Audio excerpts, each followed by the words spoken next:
It is the last weekend in May, and we're going to take a look at the orchard right now. So, a slow look there. You can see they're all looking relatively good. We had a hailstorm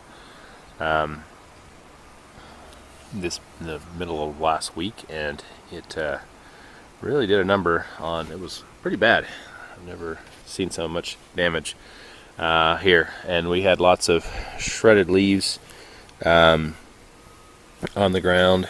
Basically, it's kind of hard to see because it's obviously green leaves in there. But basically, there's lots of damage to the leaves on everything, and it's anyway. We'll just have to see the long-term effects of it. But other than that, everything's been going pretty good. We've been having some a little bit rain, but a lot of sunny days too. So that's worked out quite well. So you can see that our pears here are getting nice and fat. I need to thin these today or tomorrow because they are getting pretty big, and I don't want to. I want all the energy to go into this one and not that one. So I need to snap it off and get rid of it. And obviously I need to repeat that 100 times. So I need to get in there and do that for both of our pears. We have thinned the peaches and some of the apricots, so we'll just have to take care of that. And if we look at our strawberries here, you can see the damage that was done by the hailstorm. Excuse me. They're leaves that are shredded. It's just very, very horrible. Anyway, so like I said, we'll have to see how that goes long term. So our cherry tree is starting to, you can see very faintly, they're starting to get some color in them. Excuse me again. Basically, it's a little more noticeable here, and then we'll go ahead and take a closer look here. So we're starting to see some red blush come on them, turn yellowish and then reddish. There's some over here and right there that are starting to actually turn red. So it won't be long. June is only a few days away, and usually these go in the middle of June, so it won't be long now. I was noticing there's some bites and stuff on some of them. I need to see what's going on there. If there's another pest we need to worry about. We've never really had any problems with pests on the cherry trees, except the birds eating them. We had some aphids one year, but they didn't actually harm the cherries themselves. They just mess with the leaves. So we'll have to look into that and see if that's going to be something we need to worry about or not. But like I said, it'll just be a few weeks before the harvest starts. So our apple tree is still here, still going. Once again, no apples this year, but it's still kicking. So not much to report there. The peaches, thinned those this week. It has made a huge difference, the thinning as well as the combination of wet rain and sun. So our peaches are now, boom, like huge compared to what they were. They were mostly this size last week, and seriously in a week they have swollen up. And once again, it's because if we take the get rid of most of the peaches, then the tree will put its energy into the others that are remaining. And I probably think a total of probably 4 to 5 gallons of peaches. That's how much I pulled off of here, because there were 10 per cluster, or per little section there. Peaches don't really have clusters, but basically they kind of did cluster, and so there was just stuff everywhere.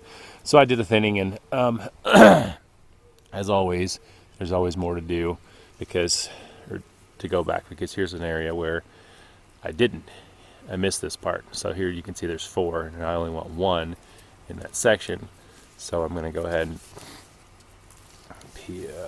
take these off right here.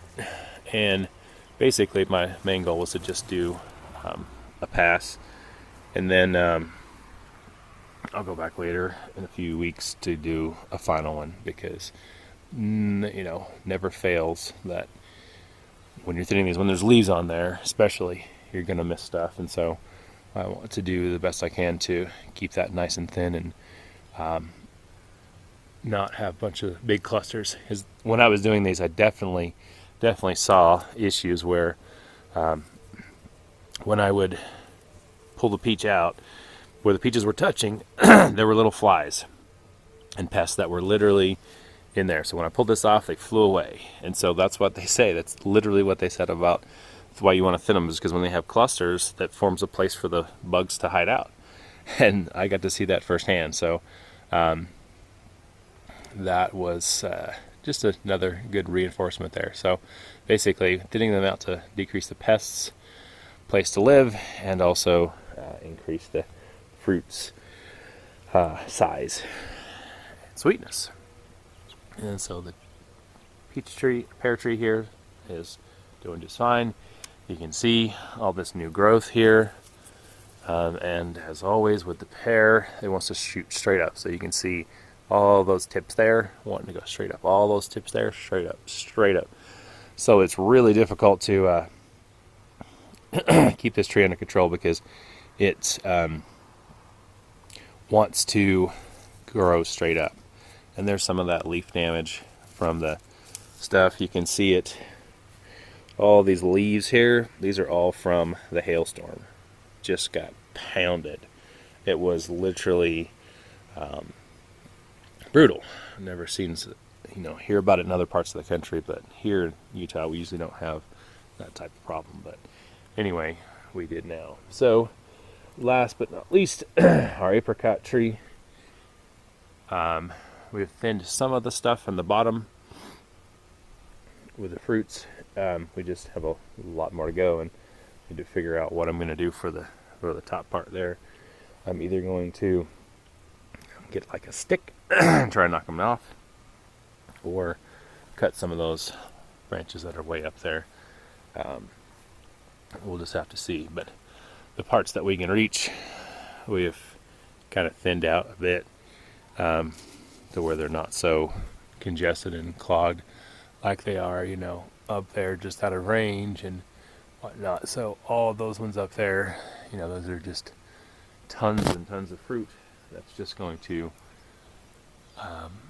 weigh down the leaves or the branches, because they're definitely not strong enough to support. You can see those branches there that have 20 fruits in it, and it's a big gangly looking thing. It's definitely going to bend over and stuff. So I have to figure out what I'm going to do, or just let those ones go, because I don't really have an easy way to get 20 feet in the air and 6 feet over that way. Because even if I put a ladder, the tree's not strong enough for me to put a ladder against it, obviously, and I don't have a ladder that would go up. And even if I did, it wouldn't reach there. So that's why we really have to get this tree under control over the next few years and get it down to the size of the peaches and pears, so we can manage it much easier. So anyway, but that's that. And so we are definitely getting some fruit getting a lot bigger, and we just need to thin up the pears today or tomorrow, and then also work on doing some more work on the apricot tree, thinning that out. So that's going to be the big push this weekend, and then we'll hopefully be seeing some cherry changes soon. All right, thanks for watching.